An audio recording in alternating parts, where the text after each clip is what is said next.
Assalamualaikum warahmatullahi wabarakatuh. Bismillah, alhamdulillah, wassalatu wassalamu ala rasulillah wa ala alihi wa sahbihi wa mawalah. La hawla wa la quwata illa billah. Amma hadratul mukarramin wal muhtaramin, para warga asrama serta para musahil yang dimuliakan oleh Allah Subhanahu wa taala. Alhamdulillah, pada kesempatan kali ini kita diberi kesehatan untuk bisa hadir melanjutkan kajian fikih yang pada hari ini Bapak akan menjelaskan terkait dengan prinsip-prinsip dasar dalam fikih atau dalam hukum Islam. Nanti Bapak ulas sedikit tentang sejarah perkembangan hukum Islam, kemudian bagaimana prinsip-prinsip yang mendasari berlakunya hukum fikih tersebut, ya, baik fikih ibadah maupun fikih muamalah. Salawat dan salam marilah selalu kita aturkan kepada junjungan kita Nabi Muhammad SAW, Nabi Syafi' al-Musyafi', Nabi yang pemberi syafaat dan diharapkan syafaat di yaumil qiyamah nanti. Amin ya rabbal alamin. Allahumma sholli ala sayyidina Muhammad. Pertama, tentang sejarah perkembangan fikih. Jadi kalau kita berbicara fikih atau hukum Islam itu kan ada semenjak diutusnya Nabi, yaitu pada 40 dari usia beliau, ya, atau kurang lebih 13 tahun sebelum Nabi berpindah ke Madinah, ya. Sehingga selama 14 abad Islam itu hadir, lebih ya, 14 abad lebih hadir, maka kurang lebih ada 6-7 periode perkembangan fikih. Jadi ulama itu beda-beda, ada yang mengatakan 5 fase, ada yang 6 fase, ada yang 7 fase. Nah, di buku ini Bapak akan menjelaskan kurang lebih 7 fase, ya. Yang pertama adalah fase risalah. Fase risalah ini adalah fase di mana periode kenabian atau kerasulan Nabi Muhammad SAW. Jadi Nabi Muhammad kan diutus oleh Allah Subhanahu wa taala dalam durasi waktu 22 tahun, 2 bulan, 22 hari, alias 23 tahun kurang dikit. Nah, 23 tahun itu dibagi menjadi 2, yaitu periode Makkiyah selama 13 tahun dan periode Madaniyah selama 10 tahun. Nah, kalau kita berbicara tentang sumber hukum Islam waktu itu adalah Al-Quran dan As-Sunnah. Cuma kalau kita melihat periodisasi turunnya Al-Quran di periode Mekah atau periode Madinah, kurang lebih ini ya, 2/3 Al-Quran itu turun di Mekah, 2/3, separuh lebih, ya, sekitar 65%, 60-70% itu Quran turun di Mekah. Sisanya 35%-an itu turun di Madinah. Apa perbedaannya? Kalau ayat-ayat yang turun di Mekah, surat-surat turun di Mekah itu biasanya apa? Pendek-pendek suratnya, ya. Kemudian kalau dari sisi isinya itu biasanya 2 aspek, ya 3 lah, ya. Ada aspek akidah, aspek sejarah, ya, sejarah dalam arti itu yang sudah lalu, sama hari kiamah ini, ya. Yang ketiga adalah aspek ajarnya 3 itu, ya. Termasuk surat Al-Ikhlas turun di Makkah, ya. Kamu cek nanti kalau di Quran itu ada suratun madaniyatun, suratun makkiyatun. Artinya apa? Surat yang turun di periode Mekah atau surat yang turun di periode Madinah. Bukan turun di Mekah, bukan turun di Madinah, ya. Bukan turunnya di Mekah, turun di Madinah. Karena Quran itu ada yang turun di Mekah, ada yang di Madinah, ada yang di luar Mekah dan Madinah. Jadi dari sisi periodisasinya, termasuk dalam tasyriknya atau dalam legislasi hukum, ya. Nah, legislasi hukum di dalam periode Makkiyah ini kalau kita rujuk itu sebenarnya hanya apa ya, hanya dua lah, toharoh sama sholat. Sholatnya itu ada juga sholat sholat wajib. Sholat wajib dalam arti yang 5 kali ya, sama toharoh itu ya. Kemudian yang berikutnya adalah periode Madaniyah selama 10 tahun. Nah, ini adalah periode puncak di mana ayat-ayatnya ini berkaitan dengan transformasi di bidang sosial, politik, hukum, dan keamanan ya. Jadi kita mau membahasnya di sini hubungan manusia dengan Tuhan dilengkapi dengan apa? Sholat dilengkapi ya. Ada sholat Jumat di situ. Kan melihatkan ketika periode Madinah. Kemudian di situ ada syariat puasa, ada syariat zakat, ada syariat haji dan umroh. Itu di periode Madinah itu. Abad kedua, abad ketiga, sama abad ke-9 Hijrah. Itu dari sisi periodisasi hukum fikih di zaman Rasulullah SAW. Dari sisi sumber itu 2 Quran sama hadis, tapi dari sisi objeknya itu kebanyakan yang bidang hukum itu adalah di periode Madinah. Setelah selesai Nabi wafat tahun 10 Hijriah, maka masuk periode Khulafa Rasyidun ya, atau periode awal daripada khalifah ya, Khulafa Rasyidun namanya. Itu 4 sahabat, Abu Bakar, Umar, Utsman. Ini dari tahun 10 Hijriah sampai 41 Hijriah, berarti berapa tahun? 31, kurang lebih eranya Pak Harto. Era baru itu adalah periode dari mulai zamannya Abu Bakar sampai Ali meninggal. Itu 31 tahun. Kalau Pak Harto 32 tahun. Ya kurang-kurang dikit. Nah, di periode sahabat 4 ini yang paling masif ya transformasinya adalah periode Umar. Periode Umar ini adalah periode yang paling ibaratnya kalau dalam pergerakan perkembangan hukum itu sangat masif lah. Kalau Bapak bisa gambarkan di sini perbandingan perkembangan hukum Islam atau undang-undang tentang Islam di Indonesia antara periode Jokowi dengan periode SBY. Kira-kira gitu gambarannya. Periode SBY itu adalah periode yang paling banyak melahirkan undang-undang syari atau hukum Islam. Undang-undang perbankan syariah zaman SBY, undang-undang halal zaman SBY. Ini kalau ngomong Indonesia ya, undang-undang tentang peradilan agama 2 kali bukan itu SBY, undang-undang SPSN SBY, ya, KHES SBY 2008 kan. Zaman Jokowi apa undang-undang? Nggak ada undang-undang nih zaman Jokowi. Adanya paling peraturan setingkat lembaga negara apa misalkan kayak SEMA ya, Surat Edaran Mahkamah Agung ya, paling itu ya, atau mungkin kebijakan membuat next kalau dalam istilah di ekonomi syariah itu ya, ada lembaga-lembaga untuk mempercepat ekonomi syariah ya.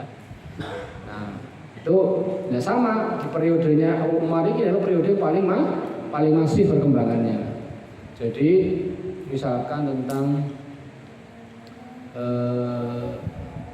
sholat tarawih dari nggak berjamaah zaman siapa? Umar bin Khattab. Dari zaman Nabi sampai zaman Abu Bakar, karena sholat tarawih itu Ramadan, sholat tarawih itu ya itu sendiri, nggak ada sholat sholat jamiah, nggak ada itu sholat jamiah tarawih itu nggak ada. Artinya sholatnya mungkin 1, 2, 3 kali di masjid, tapi setelah itu kemudian di rumah masing-masing. Tapi mulai Umar ini enggak dirubah berjamaah sampai sekarang.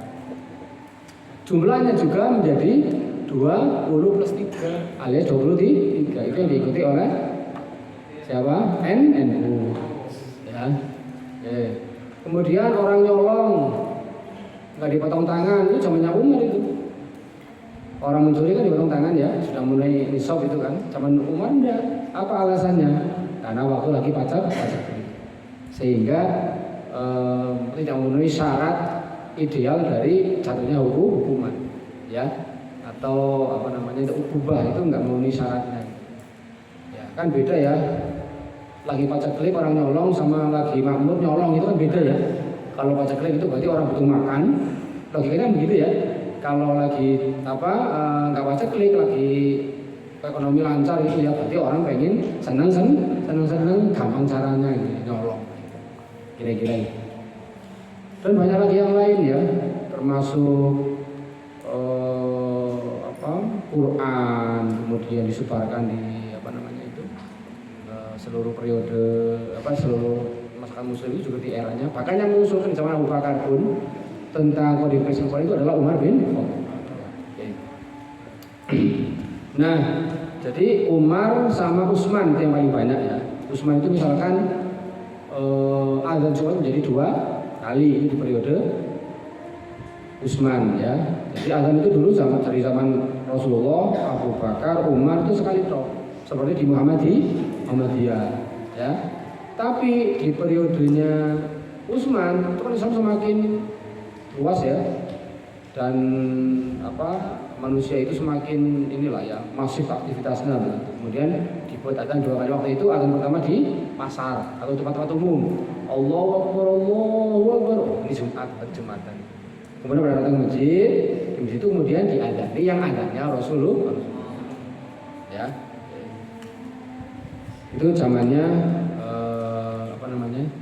Utsman bin Affan, termasuk adalah menyatukan bacaan Al-Qur'an itu juga zamannya Utsman. Jadi ketika zamannya Abu Bakar, Umar itu mulai disebar Qur'annya itu ya, tapi Qur'annya satu, bacaannya beda. Nah, kemudian disatukan di situ. Menjadi 7 qiraah ya, maksudnya dari sekian model bacaan itu hanya 7 yang di sah ya, mutawat. Kalau zaman Ali sedikit banget ya, masalah waris kalau nggak salah itu ya, masalah waris dan sedikit banget karena Ali itu kan mayoritas sebentar ya. Jadi Ali itu naik itu kan kacau ya, dunia Islam itu kacau. Padahal dengan perang Siffin antara Ali bin Abi Thalib dengan Muawiyah bin Abu Sufyan. Diakhiri dengan tahkim di Daumatul Jandal dan ternyata tahkimnya Ali kalah. Ali itu anak buahnya jadi 2 kelompok, yang tetap setia namanya Syiah, yang melenceng keluar dari grup Ali namanya Khawarij itu kemudian membentuk 3 tim pembunuh. 3 tim yang membunuh Ali, membunuh Muawiyah, membunuh Amr bin As. Itu membuat 3 tim. Yang bisa siapa? Ali. Yang bisa dibunuh cuma Ali. Yang Muawiyah sama Amr itu selamat. Kenapa? Karena mereka apapun dijaga oleh tentara. Sholat pun dijaga. Jadi kalau sholat itu umpamanya itu ya, kanan kiri itu adalah tentara begini. Pedang siap. Kalau zaman Ali kan enggak, sholatnya kayak imam biasa, ini dari belakang ditusuk ya, di pedang ya. Ceritanya kan begitu dalam sejarah. Oke, kemudian masuk ke periode kekhalifahan ya. Kekhalifahan di sini adalah Umayyah dan Abbasiyah. Itu kalau diringkas itu periodenya adalah periode pertumbuhan. Itu abad pertama sampai abad kedua Hijriah. Itu abad awal-awal inilah ya, tabi'in lah ya. Kayak misalkan Ibnu Mas'ud itu muridnya Rasulullah ya, pindah ke Irak ya, di Basra sama Kufah itu kan. Kemudian beliau di sana itu mempunyai murid namanya tabi'in ya. Murid tabi'in. Nah, salah satu muridnya Ibnu Mas'ud ini adalah gurunya Imam Abu Hanifah. Lah, periode ini adalah periode bertumbuh. Karena waktu itu sudah mulai muncul namanya aliran mazhab Ra'yu sama mazhab hadis. Jadi ada 2 aliran pemikiran, aliran rasional sama aliran tekstual. Maka Madinah sebagai daerah Hijaz yang sumber Islam pertama itu adalah terkenal dengan aliran hadisnya atau aliran tekstualis atau nakli ya, dalam arti kalau ada masalah pokoknya kembali ke hadis, kira-kira gitulah ya. Kenapa? Karena masyarakat Mekah Madinah itu adalah masyarakat yang homogen. Artinya problematika hukum itu tidak terlalu masif perkembangannya gitu kan, lambat lah, masyarakat kampung kira-kira gitulah. Nah sementara kalau di Baghdad atau di Irak itu adalah masyarakat metropolis, Surabaya lah. Jadi persoalan itu sukunya banyak, ekonominya maju berkembang ya, perdagangan dan sebagainya itu lintas negara. Kemudian di situ banyak masalah muncul sehingga kemudian mereka kalau menggunakan hadis tidak mencukupi, sehingga muncullah aliran-aliran namanya Ra'yu. Kalau di sini basisnya adalah masalah mursalah sama istisna. Tapi namanya masih belum ada namanya itu, cuma aliran rasional gitu aja. Jadi kalau misalkan ada permasalahan hukum, kok di luar nggak ada, cari syariahnya itu apa? Oh kenapa itu khamar diharamkan gitu kan? Karena mempunyai daya merusak gitu kan? Oh berarti perkara apapun yang merusak maka itu menjadi haram. Jadi ngambil intisari dari syariat. Sehingga perkembangannya sangat masif ya. Nah tokohnya itu kalau di Baghdad itu atau di Irak itu ya Basra Kufah, Baghdad itu ya adalah Ibnu Mas'ud sama Ali bin Abi Thalib. Ibnu Abi itu kan meninggal di Kufah ya. Kemudian kalau di Madinah sama Makkah itu tokohnya itu Zaid bin Sabit di Madinah ya sama Abdullah bin Umar, anaknya Umar bin Khattab. Jadi lucu ini, bapaknya rasionalis, anaknya hadis tekstualis. Umar itu orangnya sangat progresif ya, pemikirannya itu progresif gitu loh. Anaknya pemikirannya sangat rasionalis. Kok bisa ya? Biasanya kan bapaknya kolot, anaknya yang progresif kan. Nah, ini kebalikannya. Ya. Itu memang karakter bawaan. Kalau di Mekah itu adalah Abdullah bin Abbas, ya, yang nanti punya murid namanya Ikrimah bin Abu Jahal, ya, punya murid namanya Sa'id bin Al-Qamah dan sebagainya ya. Kalau yang di Madinah itu Sa'id bin Musayyab, muridnya Abdullah bin Umar, yang itu menjadi gurunya Bukhari. Tapi guru nggak langsung ya, jalur hadis itu nanti tariknya ke Imam Sa'id bin Musayyab. Oke, itu periode pertumbuhan. Jadi belum ada kitab, tapi sudah ada aliran pemikiran fikih. Ya. Kemudian periode keemasan. Nah, periode keemasan ini adalah periode tokoh-tokoh mazhab, yaitu Hanafi, Maliki, Syafi'i, Hanbali. Ini periode keemasan. Kenapa? Karena di situ mantap metode ijtihadnya. Masing-masing imam itu punya metode ijtihad yang mapan, ya kan? Muridnya banyak, ya, punya kitabnya, artinya pemikiran metodologinya itu ditulis, kemudian disebarluaskan, ya. Nah itu, dan pemikiran mereka itu atau mazhab mereka itu dipakai oleh pemerintah, ya. Misalkan ya, kitabnya Imam Malik namanya kitab Al-Muwatta itu niatnya mau dipakai sebagai undang-undang resmi Daulah Abbasiyah, tapi ditolak oleh Imam Malik ya. Tapi artinya apa? Pemikiran Imam Malik itu mazhabnya ya dipakai sebagai salah satu dari mazhab negara. Mazhab Hanafi juga sama, ya. Apalagi mazhab Hanafi itu adalah mazhab yang paling maju ya pada waktu itu ya, yang paling maju. Kenapa? Karena murid-muridnya Imam Abu Hanifah ini jadi tokoh-tokoh besar di pemerintahan waktu itu. Kalau di era Jokowi sekarang jadi ketua Mahkamah Agung sama Mahkamah Konstitusi lah. Itu muridnya Abu Hanifah, ya, sehingga mazhab itu semakin berkembang besar, jadikan sebagai mazhab negara dalam mazhab fikihnya ya. Nah, gitu. Nah, ini berlangsung dari abad kedua sampai abad keempat Hijriah. Nah, periode berikutnya adalah periode tahrir, tahris, tarjih dalam mazhab fikih. Ini selama mulai abad keempat sampai abad ke-7 Hijriah, jadi sekitar 3 abad ya. Kalau abad ke-7 itu abad keempat kira-kira tahun berapa ya? Tahun 1000 Masehi ya kan? Kurang lebih 900-an lah. Tahun 900-an sampai abad ke-7 tambah 3 berapa itu? Sekitar 1200-an sampai 1300 Masehi. Ini periode tahrir, tahris dan tarjih. Apa artinya itu? Periode murid-muridnya mazhab itu meneruskan sama mengembangkan pemikiran mazhabnya. Ya. Jadi bukan membuat metodologi baru, tapi mengembangkan mazhabnya, pemikirannya, imamnya itu, ya, selama 3 abad, ya. Dan ini mulai muncul istilah pintu ijtihad tertutup, ya. Jadi sudah zaman mazhab itu udah lengkap tuh, kita tinggal mengembangkan saja gitu, nggak usah bikin-bikin yang baru. Itu adalah selama 3 abad ini. Nah, yang periode berikutnya adalah periode kemunduran fikih. Ini periode dikatakan sebagai periode abad ke-8. Dark Age kalau bahasa Inggrisnya ya, abad ke-8. Ini mulai dari abad ke-7 sampai abad ke-13. Berapa tahun ini? Kurang lebih hampir 7 abad ya, 6 abad, 7 abad. Ini adalah periode kemandekan fikih. Ya, artinya kemandekan ijtihad ya, bukan fikih ya, kemandekan ijtihad. Artinya apa?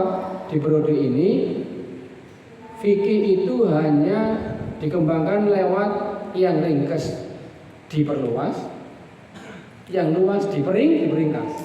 Jadi kalau dalam bahasa kita kuning itu matan dibuat syarah, syarah dibuat hasyiah, ya. Hasyiah dibuat nazom, nazom dibuat matan. Kira-kira gitu putar-putarannya. Jadi kalau ada guru kita misalkan ngarang kitab jurumiyah, nah saya sebagai murid itu membuat syarah jurumiyah. Nanti murid yang lagi membuat syarah juga. Nanti murid saya membuat hasyiah, syarah jurumiyahnya saya. Catatan pinggir gitu ya, nah gitu. Atau mentakhrij tulisan saya gitu loh, ya, mentakhrij atau mentarjih. Mentakhrij itu artinya apa? Mengembalikan kepada sumber hukum. Kalau mentarjih berarti menguatkan mana yang pendapat dianggap paling kuat. Tapi dalam bidang fikih ya, itu periode selama kurang lebih 6 abad. Ya, jadi kalau kamu baca kitab Fathul Qori, Fathul Mu'in, ya, Fathul Wahab, itu adalah kita periode ini, ya. Al-Muhadzab, ya, atau Al-Majmu' Al-Muhadzab, ya, periode itu adalah periodenya kemunduran. Pak, kalau begitu periode kemunduran ini berarti jelek ya? Iya, ada jeleknya, ada baiknya. Jeleknya apa? Jeleknya pengembangan metodologi hukum Islamnya mandek, nggak berkembang, ya. Tapi perkembangan fikihnya luar biasa. Karena ulama itu kan kemudian menulis kitab fikih itu dengan persoalan-persoalan baru yang dia temukan, sampai membayangkan yang persoalan yang belum ada dibayangkan dan dikasih hukum. Andai besok ada ini maka hukumnya A, gitu. Itu periode ini. Artinya periode kekayaan jumlah hukum fikih. Itu periode ini. Kalau kalian yang pernah ikut Basul Masail, kalau ada pertanyaan rumusan masalah, itu kan larinya ke takbir kitab kan? Takbir kitabnya pasti kitab-kitab itu. Karena di situ banyak banget Bu, banyak banget deh. Jadi kalau mau perkara ini hukumnya apa itu juga itu wah disarahin cari aja, itu ketemu apa aja itu. Andai kan yang sama persis nggak ada, nanti kalau orang itu mengatakan ilhaqul masail binadhiriha. Artinya mengkiaskan persoalan yang tidak ada di kitab kuning dengan kitab kuning, itu ilhaq. Kalau mempersamakan hukum yang belum ada di Al-Quran dengan hadis kok dengan yang sudah ada di Al-Quran hadis namanya qiyas. Jadi ini ilhaq adalah qiyas versi NU, versi kitab kuning dan ilhaq. Nah sampai segitunya itu ya, sampai segitunya itu saking. Tapi jadi hikmahnya adalah periode ini memang metode itu macet nggak berkembang, tapi kekayaan akan masalah fikih sangat luar biasa dan itu menjadi rujukan kita sekarang ini. Mohon maaf nih ya, periode sekarang itu kalau dalam bidang masalah fikih itu kalau dengan ulama dulu.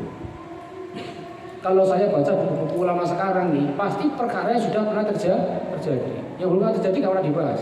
Misalkan kita buat fikih kontemporer, saya baca karangan siapa gitu. Mesti persoalan fikih yang sudah ada dihukumi gitu. Saya belum pernah nemu buku-buku fikih kontemporer zaman sekarang itu yang membayangkan future ya, futurologi gitu ya. Kejadian yang akan datang belum dihukumi sekarang itu belum ada. Yang itu pernah terjadi ketika periode kemunduran. Nah itu kelebihannya di situ. Nah setelah 7 abad itu kemudian periode pengkodifikasian fikih ini sebenarnya masa ini apa kebangkitan ya. Kalau dalam istilah itu masa kebangkitan. Masa kebangkitan ini adalah periode di mana fikih itu mulai dijadikan menjadi berbentuk undang-undang atau kompilasi hukum. Ini terjadi ketika abad 1800 sekian ya, atau 1900 awal.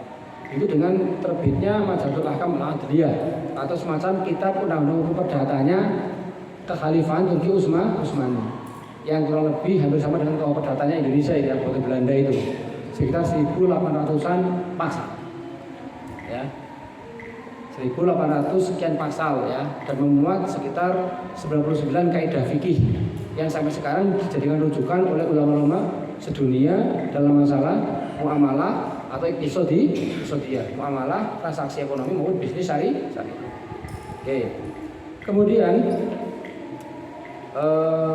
periode pemodifikasi ini juga tidak berlaku hanya di Utsmani, tapi kemudian berkembang terus sampai abad era setelah Perang Dunia Kedua atau abad kemerdekaan.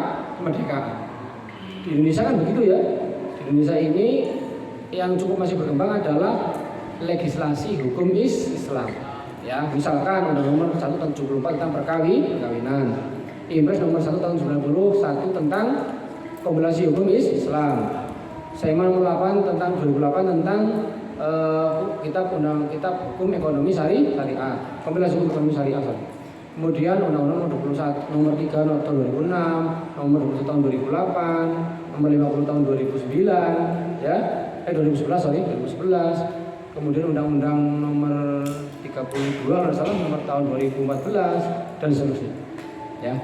Itu adalah bukti hukum Islam itu atau fikih ya, itu dibuat dalam bentuk undang-undang.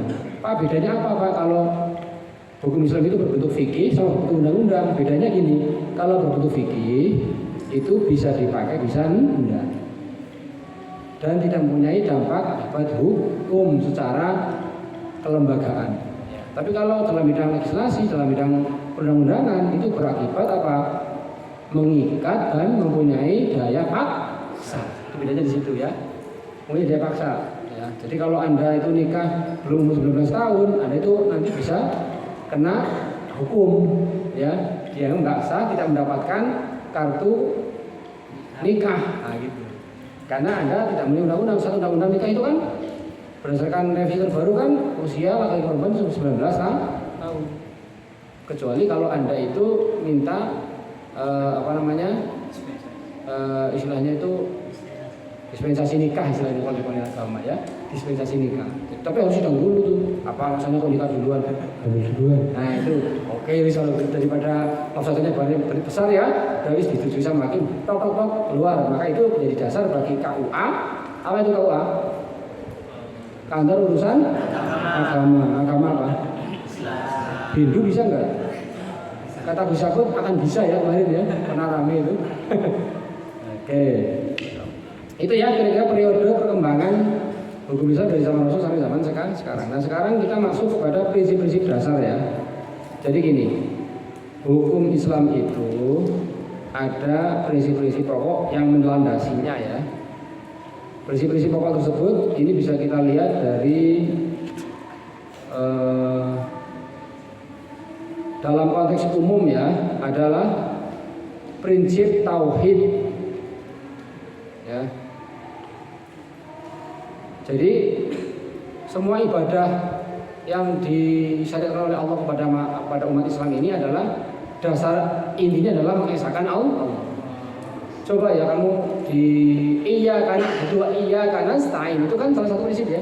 Hanya kepadamulah kami menyembah, kepadamulah kami mohon pertolongan. Artinya itu kan prinsip ketauhidan kan. Misalkan juga dalam puasa, apa prinsip tauhidnya dalam puasa itu? Larangan berkumpul, larangan makan minum di siang hari. Itu kalau Anda pakai logika manusia itu diakali bisa nggak? Bisa kan, di depan orang ya, nggak ada orang makan misalnya gitu kan. Lah kenapa Anda nggak makan? Pertanyaan kan begitu kan. Umat Islam secara umum ketika puasa Ramadan itu kan dia bisa menahan diri nggak makan nggak minum, nggak hubungan badan dengan istrinya mulai dari subuh sampai maghrib kan. Kenapa? Lo kadang kan bisa nyumpet nyempil ngumpet bisa kan makan kan. Rokok makan bisa kan. Kenapa nggak dilakukan? Iya, prinsip tauhidillah kan. Merokok di situ. Oke. Kemudian Anda haji, duit banyak ya, bisa aja meninggal di sana panas gak enak, kok Anda mau? Pengen dapat gelar haji gitu dipanggil, enggak kan? Karena panggilan Allah tadi kan. Artinya kita mendasarkan kepada apa? Itu kalau ngomong hukum ya itu kewajiban ya, tapi itu adalah bagian dari tauhidullah.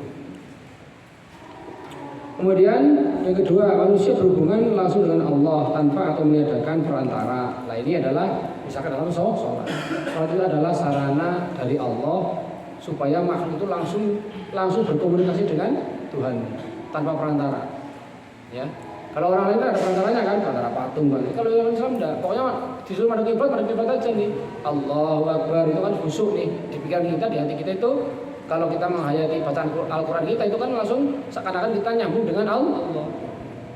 Alhamdulillahirabbil alamin, segala puji bagi Allah Tuhan semesta alam.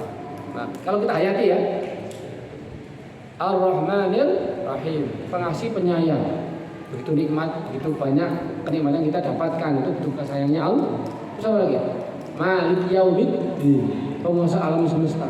Gak ada yang nggak tunduk di hadapan Allah.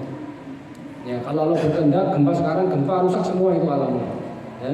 Iya karena butuh iya karena saya ini lemah. Saya beribadah kepadamu dan meminta kalaupun hanya kepada itu kan bentuk kayak apa ya? Kayak komunikasi kita dengan Tuhan. Dan Allah langsung, dan itu hanya cuma sholat. Makanya sholat itu adalah nikmatul kabir ya, dalam istilah ulama itu nikmat yang besar. Bahkan nikmatul akbar, nikmat yang besar adalah sholat. Sehingga kalau ada orang Islam nggak sholat itu ya lucu, ya. Orang Islam nggak sholat itu lucu, sampai saking urgennya sholat wa imaduddin, kan gitu ya. Fa'in aqama faqad aqama liman taraka faqad hadamaddin. Kok nggak puasa? Kok nggak zakat gitu kan? Yang ketiga, keadilan bagi manusia. Ini prinsip keadilan. Innallaha yuhibbul muqsitin. Allah mencintai orang-orang yang berbuat adil. Jadi keadilan ini adalah prinsip yang mendasar juga dalam Islam. Bukti Allah itu mencintai keadilan itu apa contohnya? Laki-laki diberi bagian waris 2, perempuan 1. Laki-laki boleh menikah 4, perempuan nggak boleh menikah lebih dari 1. Itu bukti apa? Adilnya Allah.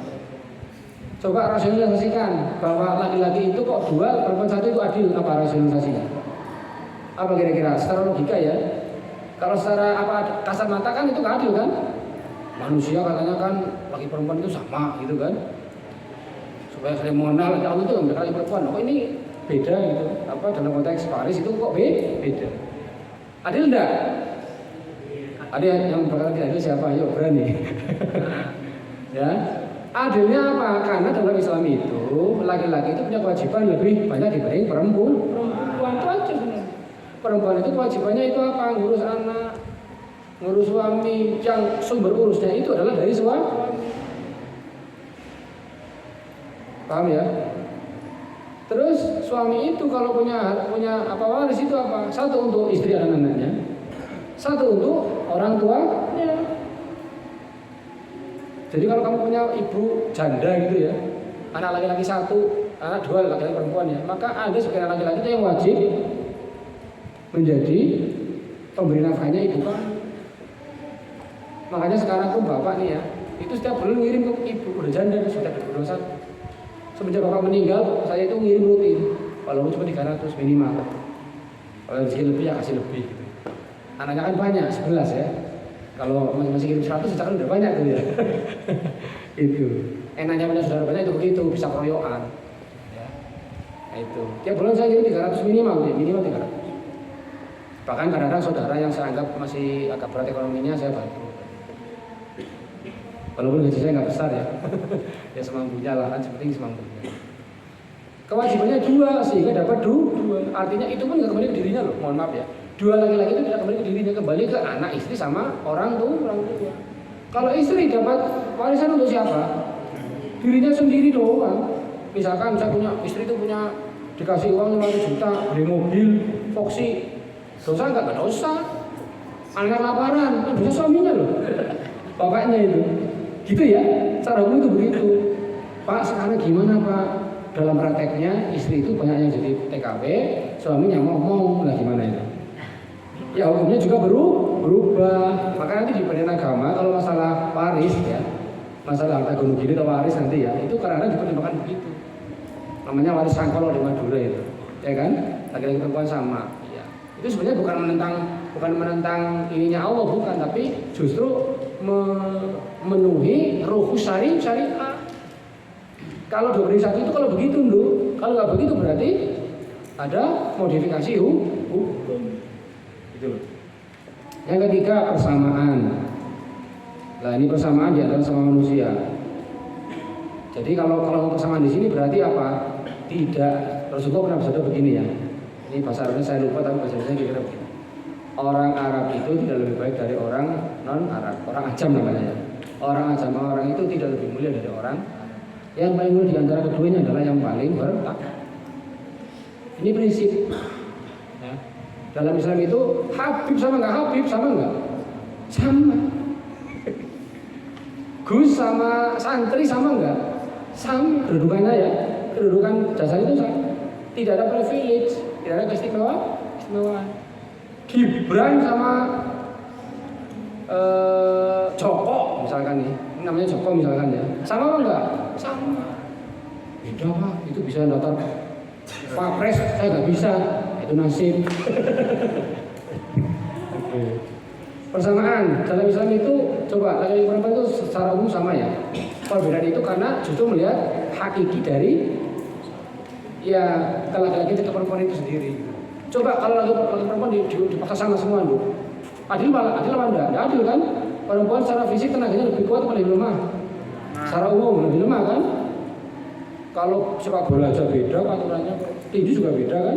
Coba laki-laki sekelas Habibur Rahman disuruh sama fighting sama perempuan yang setara timbangnya sama, ya banyak kalahnya. Ya, artinya pada aspek tertentu memang manusia Allah laki perempuan itu diciptakan berbeda. Berbeda ini tujuannya apa? Untuk saling melengkapi. Kemudian kemerdekaan kebebasan. Jadi manusia orang Islam itu boleh nggak mencari harta sebanyak-banyaknya, boleh nggak? Boleh. Malah harus kalau bisa. Artinya begini, orang Islam itu disuruh kaya sebenarnya itu loh ya. Jadi salah kalau ada ketika di pondok sudah jadi orang Islam itu miskin saja. Biar di akhirat isinya tidak banyak. Itu salah sebenarnya. Justru orang Islam itu coba wabtaghi fima ataka wabtaghi fima ataka Allahu darul akhirat wa tasanasi bagaimana dunia. Itu kan keseimbangan sebenarnya. Ya. Orang itu cenderung kadang-kadang adil loh, akhirat gitu loh. Tapi ingat wala tasanasi bagaimana dunia. Ini justru Allah itu latansa loh. Wabtaghi itu perintah, tapi urusan dunia itu larangan coba. Ya. Kalau di akhirat itu perintah, kan itu kan barang pasti kan? Barang pasti. Kalau di dunia ini apa? Gak pasti. Orang Islam mesti kaya enggak? Orang kafir mesti miskin enggak? Malah kebalik. Sering gitu kan? Orang miskin itu malah justru orang kafir itu banyak yang kaya raya, orang miskin banyak yang muslim. Coba kalau di Indonesia, 9 naga itu orang mana? Iya kan? Orang-orang keturunan Cina kan? Dalam arti yang agamanya bukan Islam. Indonesia jauh. Kalau dunia coba 100 terkaya di dunia, orang Islam paling udah gitu dengan jari. Di Indonesia ini 10 orang terkaya itu hanya 1 yang muslim. Namanya Khairul Tanjung yang sebenarnya 9 naga itu. Pemiliknya Jarum, pemiliknya rokok yang diri apa namanya? Gudang Garam, pemiliknya BCA, pemiliknya Meikarta yang bermasalah itu ya. Nah itu ya, Sinar Mas gitu-gitu itu kan 9 naga itu ya. Yang hartanya itu ratusan triliun ya, miliaran dolar ya. Anda aja dapat 1 miliar seumur hidup belum tentu loh ya. Saya pernah ngitung loh. Saya itu kalau dari gaji saja dari umur 34 saya jadi PNS sampai saya pensiun profesor lah ya. Paling cuma 1,5 miliar. Gajinya itu dihitung-hitung ya. Dengan sekarang ya 1,5 miliaran itu loh. Artinya saya butuh sekian puluh tahun untuk dapat 1,5 miliar. Tapi di luar saya bakal lipat lah 3 miliar. Itu selama 30 tahun. Nah setahun berarti berapa itu? 100 juta ya. Miskin berarti. Ya, masih miskin itu. Nah itu. Yang berikutnya amar ma'ruf nahi munkar. Kenapa khamar dilarang? Kenapa khamar atau mabuk narkoba dilarang? Dalam teori ilmu modern itu khamar ini mendem mabuk itu adalah pintu kejahatan. Itu bukan Quran dan hadis, tapi itu adalah kesimpulan atau hasil penelitian para ahli hukum bidang. Kejahatan apapun, pemerkosaan, pembunuhan, pembegalan, apalagi itu, penjambretan, ya semuanya yang pertaburan yang kemarin mati itu 7 orang di Bekasi ya kalau nggak salah. Pokoknya itu awalnya itu mendem, mabuk. Kalau kamu mau nari ya paling gampang, kalau ada dangdutan. Oh langsung. Monata. Impal apa? Itu yang kelahi itu orang yang sadar apa orang yang mendem? Mendem. Iya. Itu pintu ya. Orang begal itu kalau di sini ya pernah kan ditangkap itu kena narkoba, jadi dia sabu-sabu dulu, baru begal. Jadi takutnya hilang gitu loh, berani gitu. Mau tukaran juga sama mau apa kelahi tawuran gitu loh, kan gitu. Jadi rasa kemanusiaan itu dihilangkan lewat obat-obatan gitu loh. Sehingga yang muncul itu ya nafsunya aja itu. Pokoknya kalau sadis, kenapa kok sadis? Karena dia hilang perasaannya itu. Hilang sementara karena faktor halusinasi tadi itu. Dianggap kayak ayam aja itu kalau bacok itu malah orang tuh malah bacok kayak bacok ayam aja itu, padahal itu adalah manusia. Ketika dia udah sadar, udah nggak hidup lagi, dia pasti normal kembali ke manusia. Kok saya gitu amat ya? Saya cuma pengen ambil motornya, kok saya bacok kayak gitu. Mesti begitu. Ya. Oke. Kemudian ta'awun, saling tolong menolong. Zakat itu adalah bagian dari salah satu sarana tolong menolong, ya kan? Yang jadi harta sekarang silakan cari harta sebanyak-banyaknya, tapi ingat tolonglah orang yang tidak mampu, kira gitu terus. Toleransi artinya apa? Menghormati perbedaan pendapat, perbedaan mazhab. Makanya ada istilah gini, bahkan semua termasuk agama, lakum dinukum, kalau agama, bagiku agamaku, bagimu agamamu, itu toleransi. Ya, yang kedua kalau dalam konteks fikih namanya lana a'maluna walakum a'malukum. Sama-sama Islam nih. Amalku apa? La bagi kami amal kami, bagi kamu amal kamu. Bagi kami kunut, bagi kamu dia kunut, enggak masalah, monggo. Jadi toleransi. Kemudian jalan tengah atau ausat. Nah, ini kalau ada hadis khairul umur ausat, sebagai perkara yang tengah, tidak ekstrim, ya. Jangan demi kamu kaya itu tiap tahun haji, tiap bulan umroh, ya. Itu namanya apa? Tidak tengah-tengah. Kenapa? Ini sering salah paham ya, sering salah orang itu. Kebaikan itu ada batasnya. Kebaikan itu ada tempatnya. Jangan berlebihan. Dan termasuk dalam kebaikan juga jangan berlebihan. Ya. Wah, sobat Nabi itu kalau urusan puasa sunnah apa itu?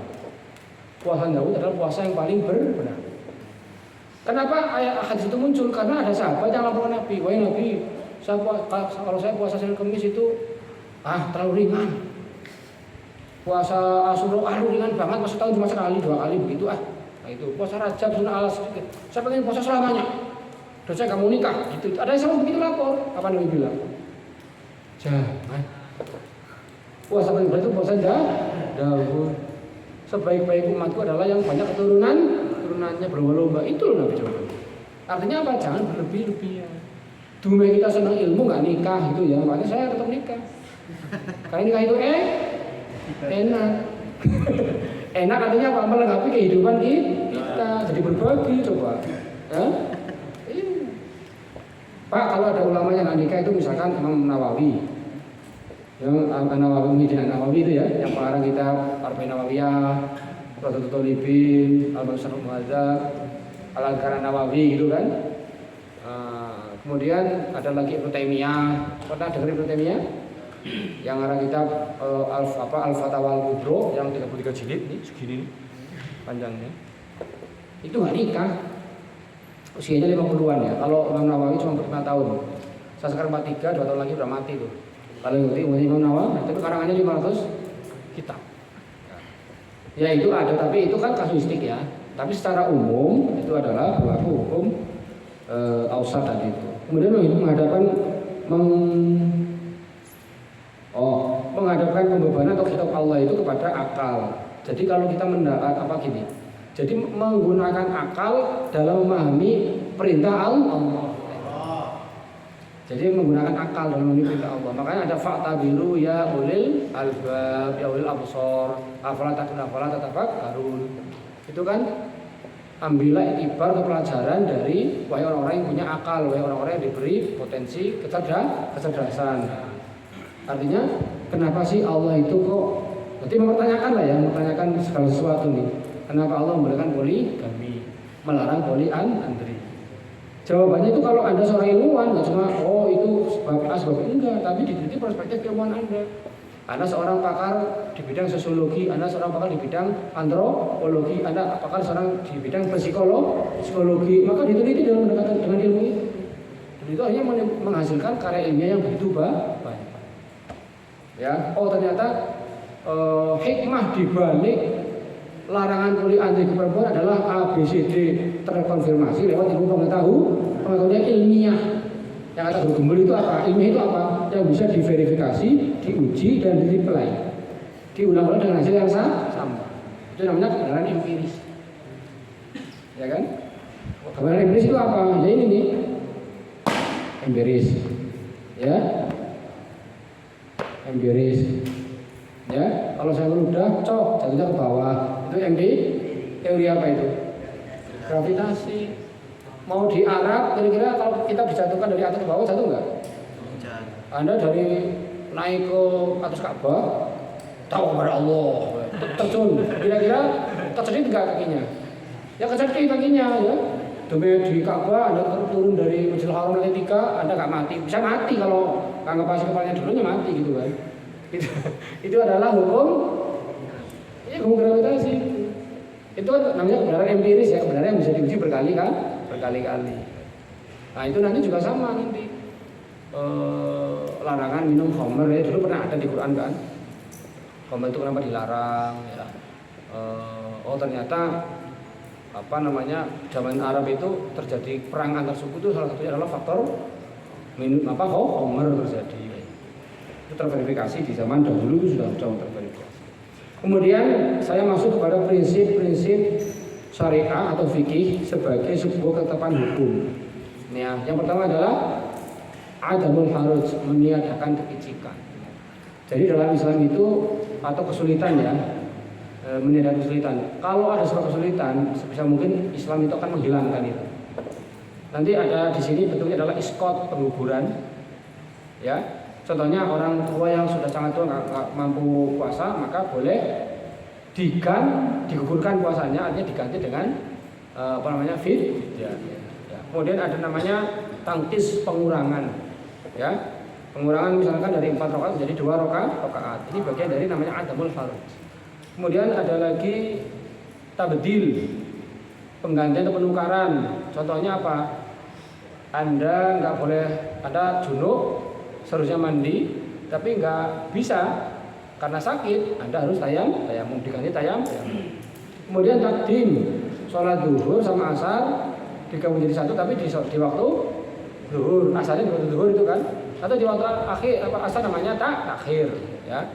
Kemudian ada juga tahayyur merubah.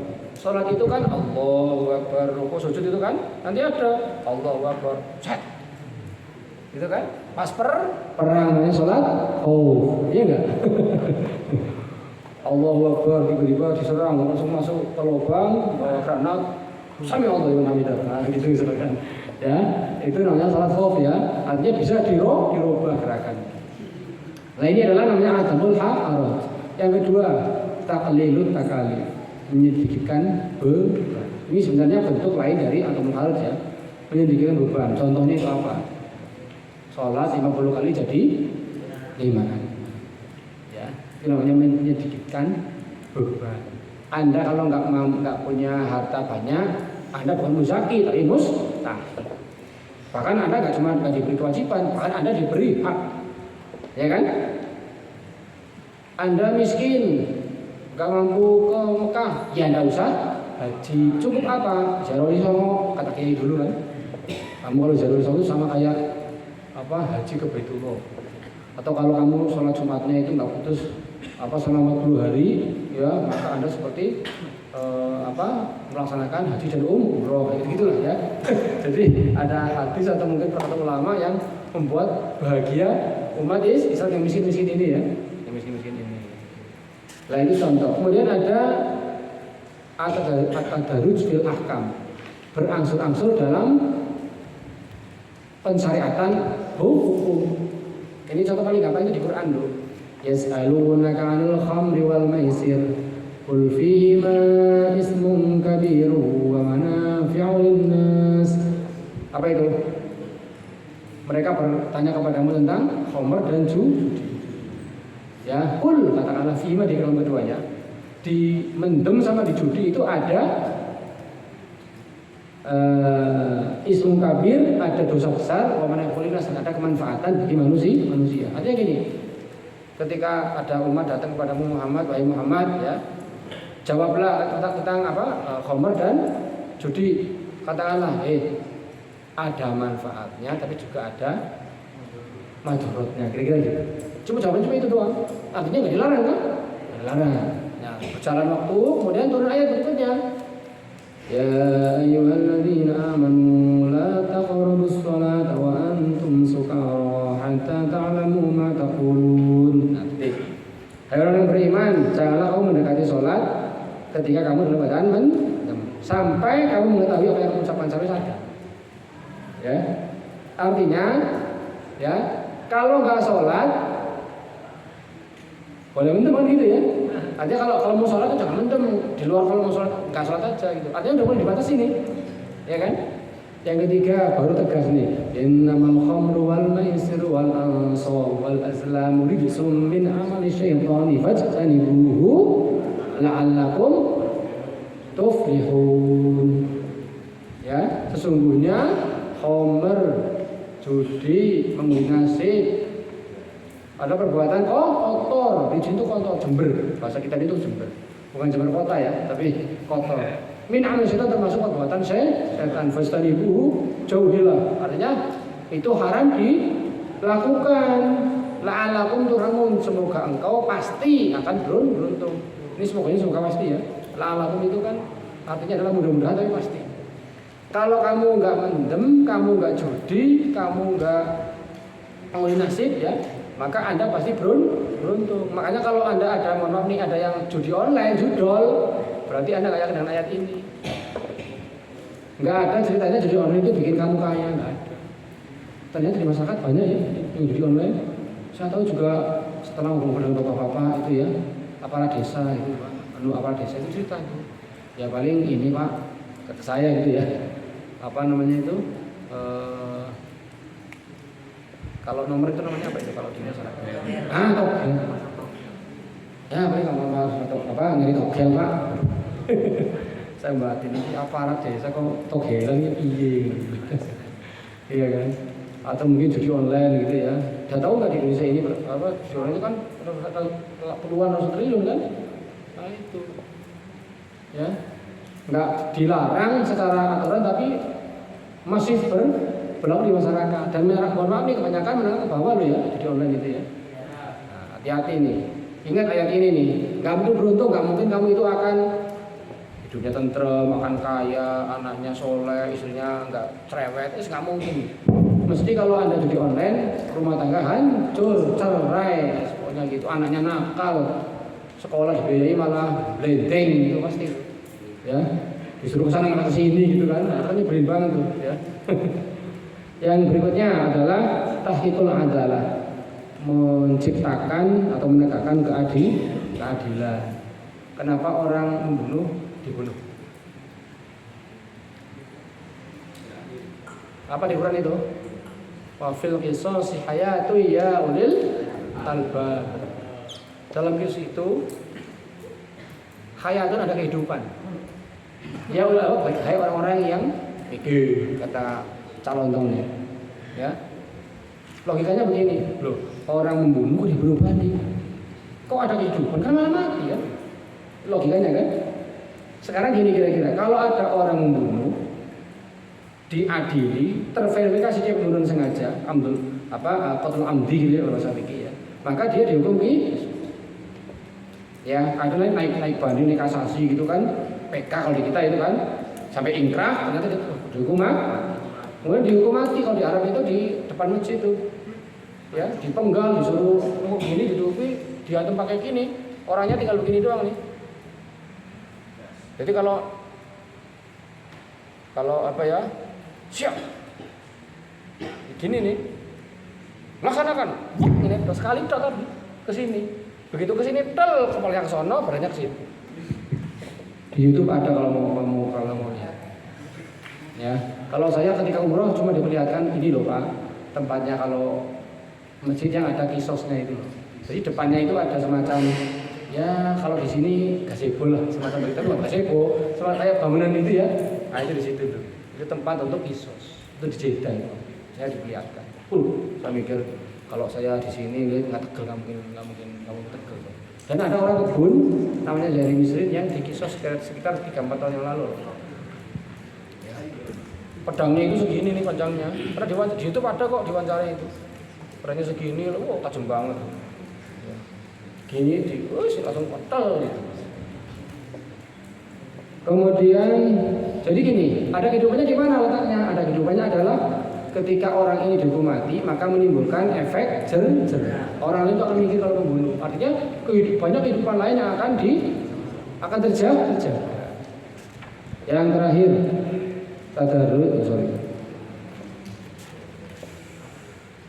masalihul ammah, menciptakan kemaslahatan umum.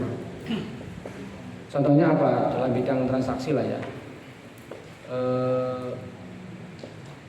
Jual beli nggak ada barangnya boleh nggak? Ya boleh kan? Tapi kalau Anda pesan boleh nggak? Jual beli pesanan boleh nggak? Jual beli inden boleh nggak? Boleh nggak? Boleh. Anda datang mau beli motor, bawa uang 30 juta, 34 ya kalau mau beli apa itu? Yamaha atau PCX ya, Honda PCX atau Yamaha apa namanya? NMAX kan segitu aja 34 juta ya. Datang ke sono di Kamal tuh. Yamaha atau Honda lah terserah tuh. Sebelahnya pembensin itu ya Honda gitu ya. Datang. Mas, mau nyari ini motor apa namanya? PCX yang ABS apa gitu, warnanya apa gitu ya. Waduh, ini stoknya nggak ada, harus nunggu 2 bulan baru ada. Oke, setuju kan? Uangnya mungkin nggak total ya, mungkin separuhnya atau DP gitu lah ya, atau menurut sih nggak apa-apa. Oke, kasih uangnya, kemudian dikasih ada apa namanya itu pemesanan di situ kan, nama siapa, alamatnya mana, tipe motornya apa kan? Oh, tipenya PCX, yang ABS, yang lampunya putih bukan yang kuning, apa namanya itu? LED gitu, mungkin anggaplah bedanya begitu, ada yang LED, ada yang kuning, ada yang Golkar, ada yang PKS gitu lah kira-kira itu. Kemudian remnya, kalau ABS itu remnya udah rapis itu ya, apa lagi itu? Warnanya yang silver atau hitam gitu kan? Oke, pokoknya dirinci sampai kemudian nggak mungkin terjadi miskomunikasi yang kemudian nanti beda antara pesanan dengan barangnya itulah. Artinya diverifikasi betul ya. Maka itu hukumnya sah. Pajak belum ada Pak? Iya, tapi kan akan diadakan. Dan bentuk akan adanya adalah apa? Adanya syarat-syarat yang diperjanjikan. Nah itu boleh. Walaupun itu sebenarnya horor loh. Jual beli barang nggak ada namanya horor, penipuan kan? Artinya menipu, ada kok jangan ada kan nipu jenis. Kalau horor yasiru ma'fuun anhu itu nanti dikata fikih. Horor yang sedikit atau horor yang bisa diverifikasi itu hukumnya dimaafkan. Nah, itu adalah contoh. Kenapa kok masalah boleh? Kalau nggak boleh akan memberatkan manusia. Ya, coba kalau beli motor harus sudah ada barangnya, wah ribet banget. Ya kalau dulu iya, zaman-zaman tahun 90-an. Kalau sekarang kan dengan ada kredit itu kan akhirnya apa? Semua orang bisa beli motor kayak gitu. Tuh. Jadi justru dengan adanya salam itu memperkuat perputaran ekonomi mengembangkan ekonomi. Jam berapa? 7 lebih 7 menit pas ya. Lebih dikit lah ya. Demikian yang bisa Bapak sampaikan. Insya Allah besok minggu depan ini UTS ya. Benar UTS di kawasan Islaman UTS. Ini saya tunggu dari Musahil kalau memang libur segera ya. Artinya nggak ada kajian, kalau masih misalkan ada ya segera dikabar. Dan insya Allah nanti setelah UTS kita masuk langsung ke bab tentang toha. Mungkin Bapak akan sipil beberapa poin-poin pokok toharo. Selebihnya kalau Anda punya masalah silahkan ditanyakan ya. Kalau ini kan masih prinsip-prinsip umum nih. Silakan tanyakan tentang masalah toha. Apa yang Anda temukan, Anda ini kan. Insya Allah Bapak nanti akan carikan jawabannya. Kalau bisa jawab langsung ya langsung, kalau enggak ya ditunda. Bapak bukan AI yang maha tahu ya. Pokoknya Tuhan kan AI sekarang ya, ChatGPT. Ya kalau tahu dan bisa jawab ya Bapak langsung jawab. Kalau tidak bisa ya nanti Bapak tunda cari jawabannya baru nanti di berikutnya dijawab. Kira-kira begitu ya. Wassalamualaikum warahmatullahi wabarakatuh.